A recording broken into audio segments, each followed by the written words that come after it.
इस पृष्ठभूमि में जो कुछ परिवर्तन हो रहे हैं उसको हमने समझना शुरू कर दिया है। इस सब का परिणाम क्या हुआ? जितनी घटनाएं हमने बताई, सोवियत संघ का शीत युद्ध की समाप्ति, सोवियत संघ का पतन, सोवियत संघ का विभाजन, विभाजन के बाद बहुत से देशों के द्वारा नाटो का सदस्य बनना, अमेरिकन खेमे में चले जाना या अमेरिकी प्रभाव का असर दिखना, और उसके साथ ही साथ साम्यवादी विचारधारा की समाप्ति और पूंजीवादी विचारधारा का बढ़ना। यही तो असंतुलन 1990 के बाद देखा जाता है। निष्कर्ष ये कि सोवियत संघ के विघटन के बाद जो संतुलन बना हुआ था, राजनीतिक संतुलन, सोवियत संघ और अमेरिका एक दूसरे को चेकमेट कर रहे थे जैसे शतरंज में करते हैं। अब यहाँ पर जब एक महाशक्ति खत्म ही हो गई, अमेरिका एकमात्र महाशक्ति बचा, तो अब उसका प्रभाव बहुत ज़्यादा बढ़ गया और विश्व क्या बन गया? एक ध्रुवीय। जो अभी तक दो ध्रुवीय विश्व था 1990 तक, अब वह एक ध्रुवीय विश्व हो गया। यानी पूरा विश्व जो है वह अब एक देश के चारों तरफ केंद्रित हो गया। और उस धुरी पर कौन था? धुरी के केंद्र पर था अमेरिका, यूएसए। केवल एक ही देश का प्रभाव हम देखते हैं सतत रूप से, और अंतर्राष्ट्रीय जो निर्णय हैं वो निर्णय भी अमेरिका से प्रभावित होने लगे। क्योंकि यदि अमेरिका का दबदबा था, आर्थिक दबदबा और सैन्य दबदबा, आर्थिक और सैन्य दबदबे के कुछ उदाहरण हम आगे पढ़ेंगे, पर अभी आप ये समझ जाएं कि इस दबदबों का, इस दबाव का परिणाम ये हुआ कि जितने भी निर्णय अंतर्राष्ट्रीय मामलों में लिए जाने लगे, अंतर्राष्ट्रीय मामलों में और कई बार तो देश के अंदरूनी मामलों में भी, अमेरिकी दबाव, अमेरिकी प्रभाव चारों तरफ दिखाई देने लगा। वर्तमान समय में अमेरिका ने सारे विश्व को अपने प्रभाव में ले लिया है। और सोवियत संघ का जो उत्तराधिकारी देश है, जिसकी चर्चा मैंने पूर्व में की है, रूस या रशिया, वह अभी भी काफ़ी पीछे है। सोवियत संघ के विघटन के बाद जो कई साम्यवादी देश और विकासशील देशों ने भी पूंजीवादी व्यवस्था अपना ली, इसलिए वो पूंजीवादी व्यवस्था में रहने लगे, उसे पसंद करने लगे। अमेरिकी विचारधारा से प्रभावित तथा अमेरिका से आर्थिक सहायता प्राप्त करने के लिए भी ये लोगों ने पूंजीवाद अपनाया। देखिए, अमेरिका के बढ़ते प्रभाव के कारणों की यदि बात करें, यदि सवाल ये हो कि अमेरिका का प्रभाव किन कारणों से बढ़ा और उसके क्या परिणाम हुए, तो बढ़ते हुए कारणों में विश्व का एक ध्रुवीय होना, दूसरा किसी अन्य शक्ति का उसके आसपास भी न फटकना ताकत में, सैन्य ताकत या आर्थिक ताकत में, तीसरा साम्यवादी विचारधारा को नकार दिया जाना, चौथा पूंजीवादी विचारधारा के प्रति आकर्षण, पांचवा अमेरिका से आर्थिक सहायता मिलने की उम्मीद में भी कई लोगों ने पूंजीवादी विचारधारा अपना ली, भले ही उससे सहमत हो या ना हो, लेकिन इस उम्मीद में कि अमेरिका हमें आर्थिक मदद देगा यदि हम उसकी विचारधारा का पालन करें, तो इस उम्मीद में भी कई लोगों ने। छठवां कारण, कई देश दबाव में आए और उन्होंने पूंजीवादी विचारधारा को अपनाया, तो इसका परिणाम क्या हुआ? अमेरिका का प्रभाव बढ़ता गया। अमेरिका की वर्चस्वता की पृष्ठभूमि यही है। रूस की स्थिति तो मैंने बताई आपको कि, और एक कारण और है जो उसका उत्तराधिकार था। सातवां कारण हम मान सकते हैं अमेरिका के बढ़ते हुए प्रभाव का सातवां कारण, कि रूस स्वयं महाशक्ति होने की ओर अग्रसर तो था, लेकिन अभी भी अंदरूनी रूप से कमज़ोर था। इतना कमज़ोर कि वो जो 15 देश विभाजित हुए थे, 15 देशों में जो सोवियत संघ विभाजित हुआ था, और उन देशों ने एक राष्ट्र कुल बनाया था। मतलब विभिन्न देशों ने मिलकर, सोवियत संघ से टूटे हुए देशों ने मिलकर एक गुट बनाया था अपना, क्योंकि उनका इतिहास कॉमन था, उनका बैकग्राउंड कॉमन था, उनकी समस्याएं कॉमन थी। ये सभी किसी ज़माने में सोवियत संघ के हिस्सा थे। इसका आधार मानते हुए इन लोगों ने सोचा कि क्यों ना हम स्वयं अपना एक गुट बनाएं, तो बनाया। पर रूस जो है वो अपने इस राष्ट्र कुल को भी संभाल नहीं पा रहा था। अमेरिका को चैलेंज करने की तो बात दूर, अमेरिका के विरोध में अंतर्राष्ट्रीय स्तर पर खड़े होने की तो बात ही दूर। तो ये हो गया 7वां कारण, अमेरिका के बढ़ते प्रभाव का। 8वां कारण यदि हम देखें तो गुट निरपेक्ष आंदोलन एक हुआ करता था। आपने सुना होगा गुट निरपेक्ष आंदोलन। भारतीय इतिहास के संदर्भ में और ऐसे विश्व इतिहास के आने वाले अध्यायों में भी राजनीति शास्त्र के ये गुट निरपेक्षता की बात बारंबार आएगी। तो चलिए हम यही जान लेते हैं कि गुट निरपेक्षता है क्या। जैसा कि शब्द से स्पष्ट है, गुट निरपेक्ष। मैंने जिक्र किया था पहले कि 3 तरह की दुनिया थी। एक नक्शे का अध्ययन करते हुए मैंने बताया था कि पहली दुनिया यानी अमेरिका और उसके नेतृत्व का खेमा, दूसरी दुनिया यानी सोवियत संघ और उसके नेतृत्व का खेमा, और तीसरी दुनिया ऐसी थी जो इन दोनों के साथ नहीं थी और उसने एक स्वतंत्र नीति अपनाई थी। अधिकतर देश नवोदित स्वतंत्र राष्ट्र थे जो 1945 के बाद स्वतंत्र हुए थे। अधिकतर देश गरीब देश थे, अधिकतर देश आर्थिक रूप से पिछड़े हुए थे, अधिकतर देश अपनी अंदरूनी समस्याओं से जूझ रहे थे और वो नहीं चाहते थे कि वे किसी भी गुट में शामिल होकर फिर अपनी इस नवनिर्मित नव अर्जित स्वतंत्रता को खो बैठें। इस खोने के भय ने उन्हें विवश किया कि वे लोग स्वतंत्र बने रहें और इन दोनों में से किसी भी खेमे में न जाएं। तो ये जो तीसरी दुनिया के देश थे, इन देशों में से कुछ लोगों ने पहल की कि हम इनमें से किसी भी गुट में शामिल नहीं होंगे, अपनी स्वतंत्रता अक्षुण्ण बनाए रखेंगे, क्योंकि सतत प्रयासों के वर्षों, 100 वर्षों, 200 वर्षों के प्रयास के बाद अब हमें स्वतंत्रता मिली है। इस अक्षुण्ण स्वतंत्रता को बनाए रखने के लिए इनमें से कुछ लोगों ने 1961 के आसपास एक ग्रुप बनाया और उसका नाम दिया नॉन अलाइंड मूवमेंट। वैसे तो इसकी शुरुआत 1955 से हो चुकी थी, इस मूवमेंट की, इस आंदोलन की, इस बात का प्रयास, स्वतंत्र रहने का प्रयास तो 1955 से शुरू हो चुका था। इस पर विस्तार से हम किसी और वीडियो में बात करेंगे। अभी हम जान लें कि नॉन अलाइंड मूवमेंट या गुट निरपेक्ष आंदोलन, आंदोलन का सड़क में आने वाला आंदोलन नहीं है जैसा कि हम समझते हैं। आंदोलन माने विचारधारा। गुट निरपेक्षता की विचारधारा को सील लग गई 1961 में, जब बेलग्रेड, जो उस तत्कालीन यूगोस्लाविया नामक देश की राजधानी थी, अब तो यूगोस्लाविया भी नहीं है अस्तित्व में, भौगोलिक दृष्टि से यूगोस्लाविया कई देशों में टूट चुका है। स्वयं में वैसे ही बहुत छोटा देश था, लेकिन तत्कालीन राष्ट्रपति जो यूगोस्लाविया के थे, मार्शल गुस्ताव टीटो, ये भारत के प्रधानमंत्री तत्कालीन पंडित जवाहरलाल नेहरू, इजिप्त के राष्ट्रपति गमाल अब्दुल नासेर, क्या नाम है, गमाल अब्दुल नासेर, इजिप्त या मिस्र जिसको बोलते हैं, वहाँ के राष्ट्रपति, और ऐसे ही इंडोनेशिया के जो नेता थे सुकार्नो, ये 4 लोगों ने मिलकर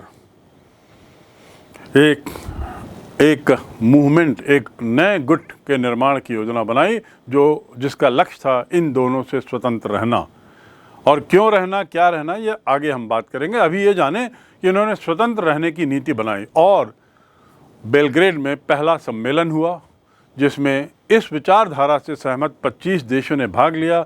बाद में इनकी संख्या बढ़ती ही चली गई और बाद में 100, 125 से ज़्यादा देश नॉन अलाइंड मूवमेंट या गुट निरपेक्ष आंदोलन के सदस्य बने।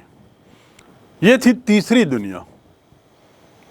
और इसमें इसमें जो देश शामिल थे, ये नवोदित राष्ट्र भी थे, शक्तिशाली राष्ट्र भी थे, कई आर्थिक दृष्टि से मजबूत राष्ट्र भी थे, लेकिन कुल मिलाकर इसकी स्थिति ऐसी थी कि ये लोग एक बाकी अन्य दुनिया की तुलना में काफ़ी नीचे था इनका आर्थिक स्तर और सैन्य स्तर। पर विचारधारा में स्वतंत्र नीति, ये इनकी स्वतंत्र विदेश नीति, मूल मुद्दा इनका था, हमारी विदेश नीति स्वतंत्र रहेगी, हम किसी देश के दबाव में नहीं आएंगे, किसी बाहरी ताकत के दबाव में नहीं आएंगे। अब जब दूसरी दुनिया ख़त्म ही हो गई, यानी सोवियत संघ विघटित हो गया, दूसरी दुनिया के देशों ने जब पूंजीवाद अपनाया, बहुत से लोगों ने, और उनमें से कुछ ने नॉन अलाइनमेंट को भी अपनाया, लेकिन दूसरी दुनिया के ख़त्म होने के बाद अब अमेरिका का वर्चस्व इतना बढ़ गया और उसका विरोध इतना कम हो गया कि अमेरिका को लगातार अपने वर्चस्व को बढ़ाने में कोई दिक्कत नहीं आई। तो यदि हम अगले कारण की बात करें कि अमेरिका के बढ़ते वर्चस्व का अगला कारण क्या है, तो 8वां 9वां कारण हम कह सकते हैं अमेरिका स्वयं की इच्छा थी कि वो अपना प्रभाव दिखाए। अमेरिका प्रदर्शन में बहुत विश्वास करता था, प्रदर्शन में उसका बड़ा विश्वास था। वो सतत रूप से महसूस कराना चाहता था दुनिया को कि हम सबसे बड़ी ताकत हैं, और ऐसा दिखाने के प्रयास में उसने कई युद्ध लड़े, कई जगह अपना दबाव बनाया, कई जगह अपनी पैठ बनाई, आदि आदि। अगला कारण जो मैं बता रहा था गुट निरपेक्षता का, अब समय के साथ साथ जब दो गुट खत्म हो गए, दो खेमे या दो ध्रुव जब खत्म हो गए, तो अब केवल अमेरिका बचा और गुट निरपेक्ष देश बचे। इन गुट निरपेक्ष देशों को बड़ी आर्थिक मदद की ज़रूरत थी, क्योंकि ये आर्थिक रूप से बड़े कमज़ोर थे। इन्होंने अमेरिका की ओर झांका।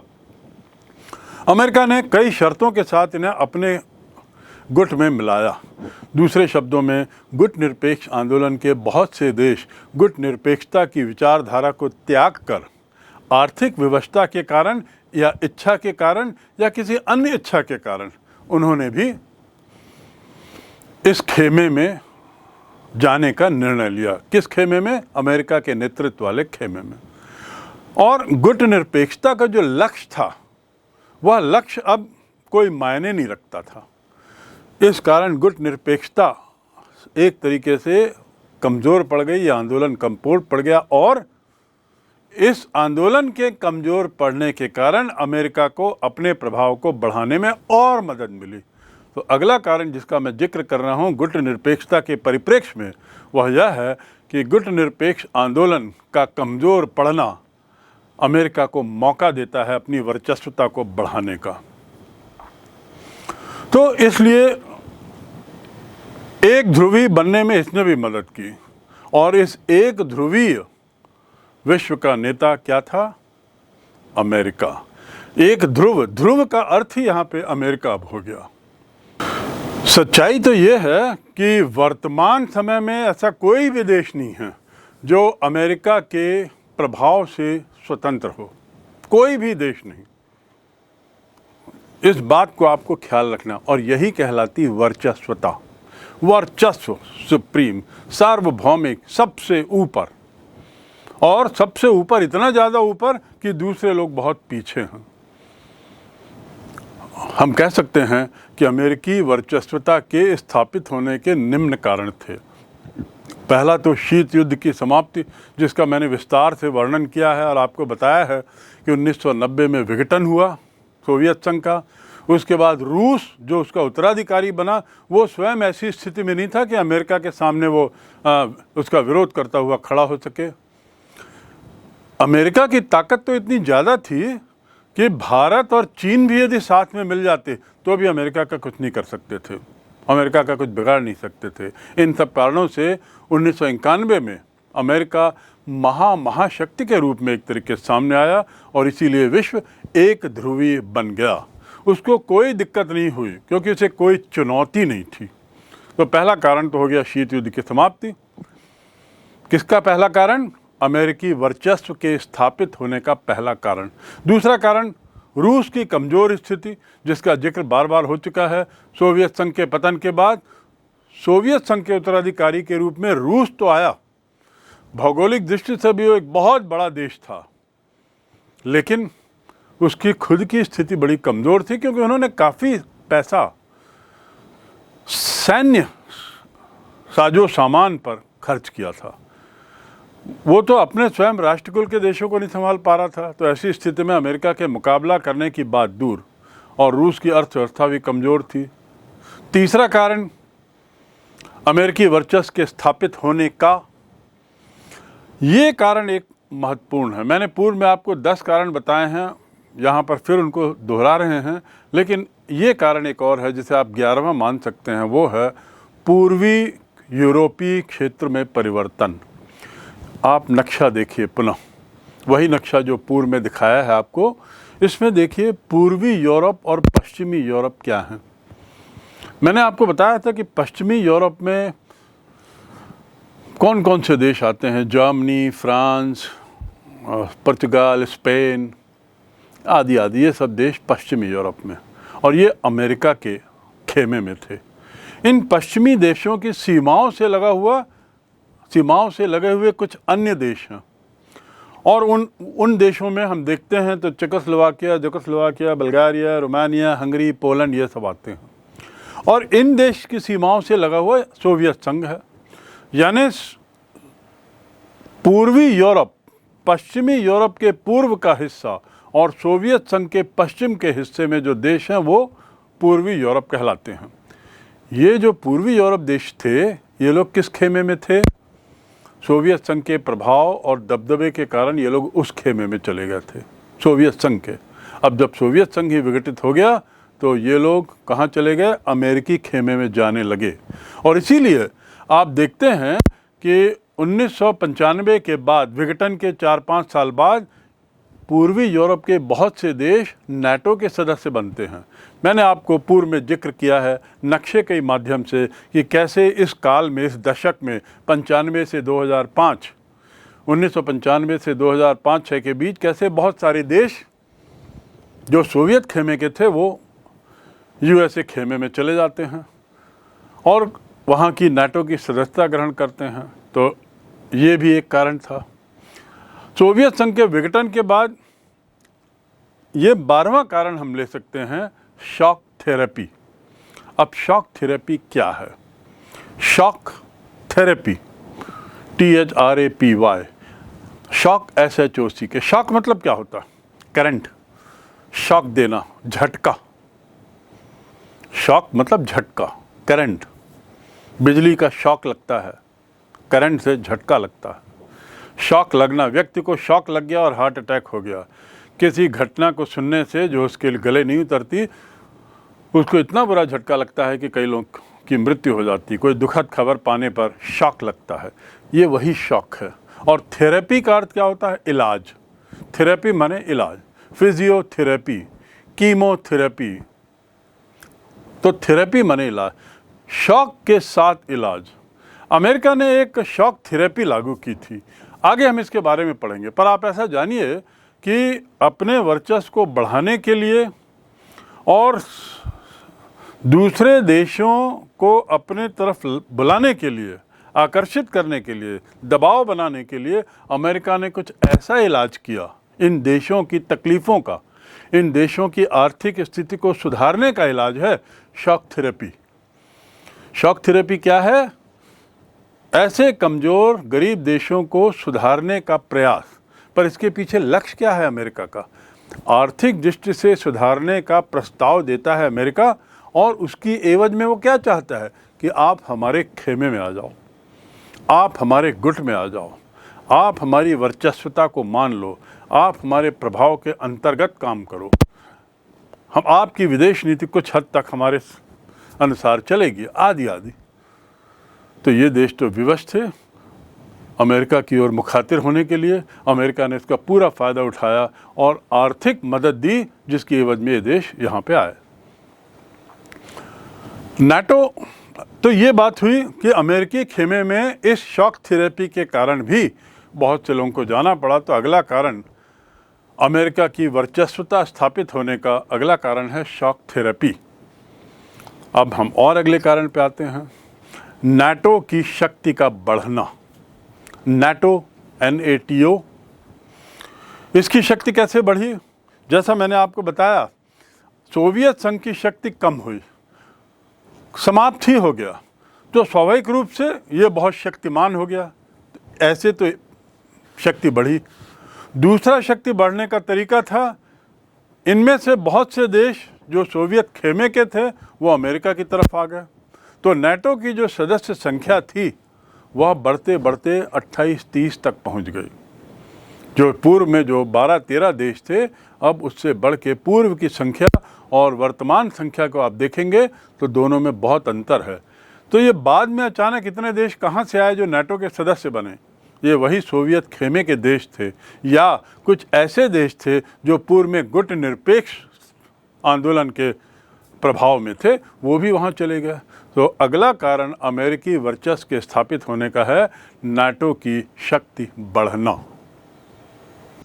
नाटो, NATO, ये नाटो एक्रोनिम है, अंग्रेजी में इसे एक्रोनिम कहते हैं, और इसका पूरा जो फुल फॉर्म है वह है नॉर्थ अटलांटिक ट्रीटी ऑर्गेनाइजेशन, यानी हिंदी में नॉर्थ अटलांटिक संधि संगठन इसे कहा जाता है, और संक्षिप्त में इसे नाटो कहते हैं।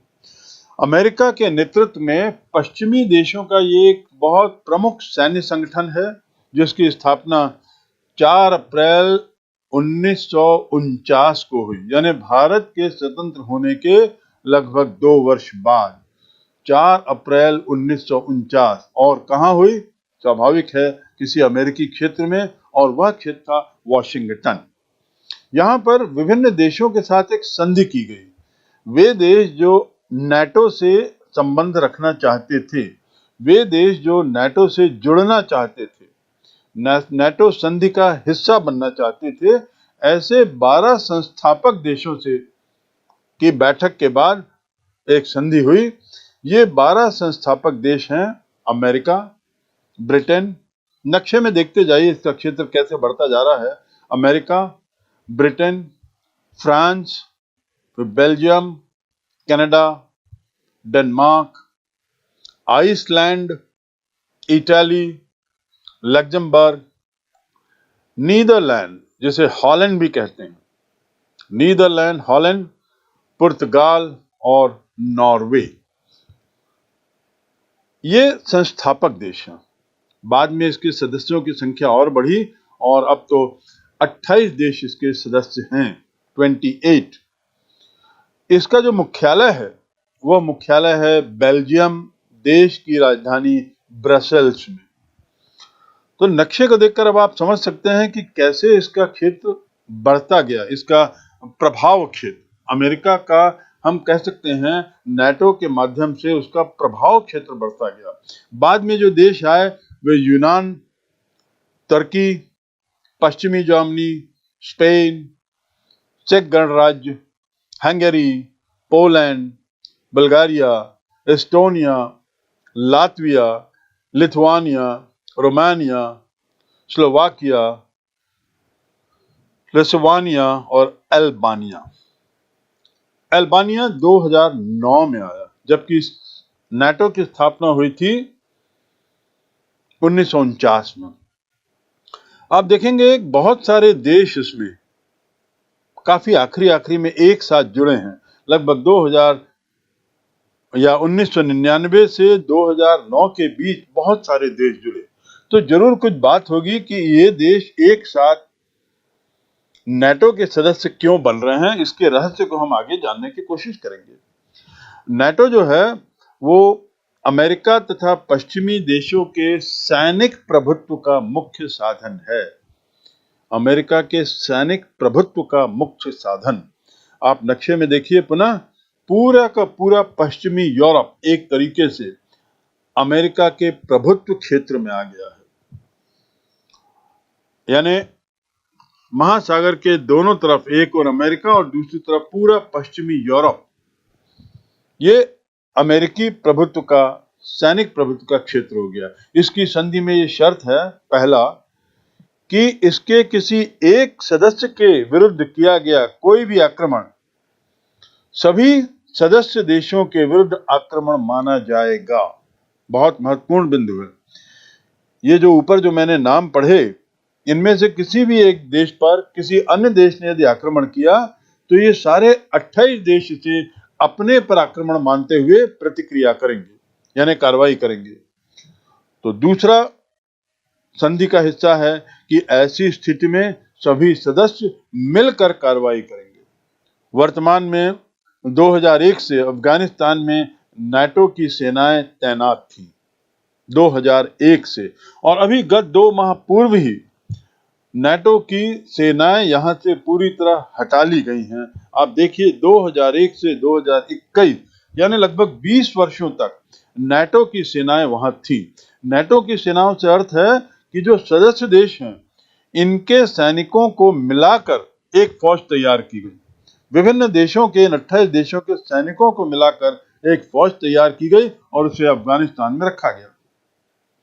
2011 में ऐसी नाटो की सेनाओं ने लीबिया में कर्नल गद्दाफी, उनके विरुद्ध भी सैनिक कार्रवाई की थी 2011 में। अमेरिका की वर्चस्वता स्थापित होने का एक कारण था सोवियत संघ का विरोध समाप्त हो जाना। और जब सोवियत संघ था तो संयुक्त राष्ट्र संघ, यूएनओ, यूनाइटेड नेशंस ऑर्गेनाइजेशन, जो विश्व शांति के लिए कार्य करती है, वह संस्था भी अमेरिका के दबदबे का सतत रूप से विरोध करती रहती थी, अमेरिका को अपनी नीतियों में हावी नहीं देने देती थी। यूएनओ एक स्वतंत्र संस्था के रूप में कार्य करने का प्रयास करती थी और जब भी अमेरिका का दबदबा बढ़ता था वहाँ पर, तो सोवियत संघ उसके बचाव में आता था। अब सोवियत संघ के न रहने से संयुक्त राष्ट्र संघ भी कमज़ोर हो गया। सोवियत संघ के न रहने से संयुक्त राष्ट्र संघ यानी यूएनओ भी कमज़ोर हो गया और यूएनओ के सदस्य देशों में ऐसे सदस्यों की संख्या बढ़ गई जो अब यूएसए के खेमे में आ गए। तो परिणाम क्या हुआ कि अमेरिका को जो चैलेंज, अमेरिका को जो विरोध, अमेरिका को जो एक तरीके से चेक करता था सोवियत संघ और यूएनओ, सोवियत संघ तो चला ही गया, यहाँ यूएनओ भी कमज़ोर हो गया। उसके कमज़ोर होने के कारण भी अमेरिका को अपनी वर्चस्वता स्थापित करने में बड़ी मदद मिली। तो इस प्रकार हम कह सकते हैं कि यूएनओ का कमज़ोर होना यह भी अमेरिका की वर्चस्वता का कारण है। अगला कारण आतंकवाद के नाम से और सामरिक हथियारों के संग्रह के नाम से अमेरिका ने अफ़गानिस्तान, इराक, इस पर हमले किए और हमले करते हुए उसने ये कहने की कोशिश की, उसने ये कहा कि उनके पास कुछ ऐसे जैविक हथियार हैं, ऐसे सामरिक हथियार हैं जो विश्व शांति के लिए खतरा हैं। अमेरिका ने ये कहा कि उनके पास ऐसे आतंकवादी लोगों के संगठन पनप रहे हैं जो विश्व शांति के लिए खतरा हैं। इसलिए उसने दबाव बनाकर प्रयास किया कि इन पर हमले करें और इनको समाप्त करें। और ऐसा करते हुए अमेरिका ने यूएनओ की बात नहीं सुनी, संयुक्त राष्ट्र संघ की नहीं मानी और अपनी मनमानी करते हुए उसने इस पर हमले किए और ऐसा करते हुए उसने अपने शक्ति का प्रदर्शन किया। मैंने आपको पूर्व में बताया कि अमेरिका के वर्चस्वता स्थापित होने के एक कारण ये भी था कि अमेरिका शक्ति प्रदर्शन में बहुत विश्वास करता था। तो अगला कारण आप देख सकते हैं, शक्ति प्रदर्शन के उदाहरण अमेरिका के द्वारा अफ़गानिस्तान और इराक पर सैन्य हमले। यद्यपि इन हमलों के उद्देश्य कुछ और थे, अंदरूनी उद्देश्य कुछ और थे, अमेरिका कुछ और चाहता था और उसने कहा कुछ और, इस पर हम आगे पढ़ेंगे। पर फिलहाल हम इतना जानें कि उसके शक्ति प्रदर्शन का परिणाम क्या हुआ। परिणाम ये हुआ कि उसकी सामरिक ताकत, उसके सेना का आधुनिकीकरण, ये सब देख के दुनिया के अन्य देश भी हिल गए और घबरा के उन्होंने भी किसी भी तरह के यूएसए के विरोध से अपने को दूर रख लिया। परिणाम क्या हुआ? अमेरिका का प्रभाव और बढ़ा, अमेरिका का दबदबा, रुतबा और बढ़ गया। अगला कारण 14वां 15वां कारण हम जिक्र कर चुके हैं, लेकिन फिर भी यहाँ बता दें कि साम्यवादी विचारधारा वाले देश अब पूंजीवाद की ओर आकर्षित हो रहे थे। ये भी अमेरिकी वर्चस्व का बहुत बड़ा कारण बना। अच्छा, यदि हम साम्यवादी विचारधारा की बात करें तो अमेरिका की ओर आकर्षित होने के दो कारण थे विचारधारा के मामले में। पहला तो ये कि अमेरिका की विचारधारा जो थी उसकी प्रगति उनको दिख रही थी कि अमेरिका देखो कितनी तेज़ी से प्रगति कर रहा है निजीकरण के आधार पर। एक कारण तो ये हुआ, तो इसलिए वो प्रगति चाहते थे। कौन नहीं चाहता? तो एक कारण इन देशों का पूंजीवाद के प्रति आकर्षित होने का यही था कि वो पूंजीवाद के एग्जाम्पल देख रहे थे, लिविंग एग्जाम्पल। पूंजीवाद की सफलता उनको दिखाई दे रही थी। दूसरा कारण ये था कि साम्यवादी विचारधारा की विफलता भी उनको दिख रही थी। साम्यवादी विचारधारा की विफलता भी उनको दिख रही थी। उन्होंने सोवियत संघ के अंदर, उन्होंने सोवियत संघ के खेमे के अन्य देशों की आर्थिक स्थिति देखकर ये निष्कर्ष निकाल लिया था कि साम्यवादी विचारधारा विचार के रूप में तो अच्छी है, समाजवादी विचारधारा विचार के रूप में तो अच्छी है, लेकिन धरातल पर इसे लागू करने में कठिनाई होती है और ये संभव नहीं है। शायद समाजवाद जिस मकसद से ये विचारधारा लाई गई है वो अपने मकसद को पूरा नहीं कर सकती, असंभव है। इसलिए भी बहुत से देश उस खेमे में चले गए और ये भी अमेरिकी वर्चस्वता का कारण था। अंतिम कारण जो हम देखें अमेरिकी वर्चस्वता का, जो 16वां 17वां कारण हम मान सकते हैं, वो है कि अमेरिका स्वयं भी निरंतर शक्तिशाली बने रहने का प्रयास कर रहा था। अमेरिका स्वयं भी निरंतर अन्य देशों को अपने में नियंत्रण रखने का सतत और सचेत रूप से प्रयास कर रहा था। अमेरिका ने अपनी विदेश नीति में ये बिल्कुल स्पष्ट कर दिया था कि यदि हमसे कुछ लेना है तो हमारे खेमे में आ जाओ, यदि हमसे सैन्य मदद चाहिए तो हमारे खेमे में आइए, यदि हमसे आर्थिक मदद चाहिए, हमसे लोन लेना है, हमसे अन्य सुविधाएं लेना है तो हमारे खेमे में आ जाइए।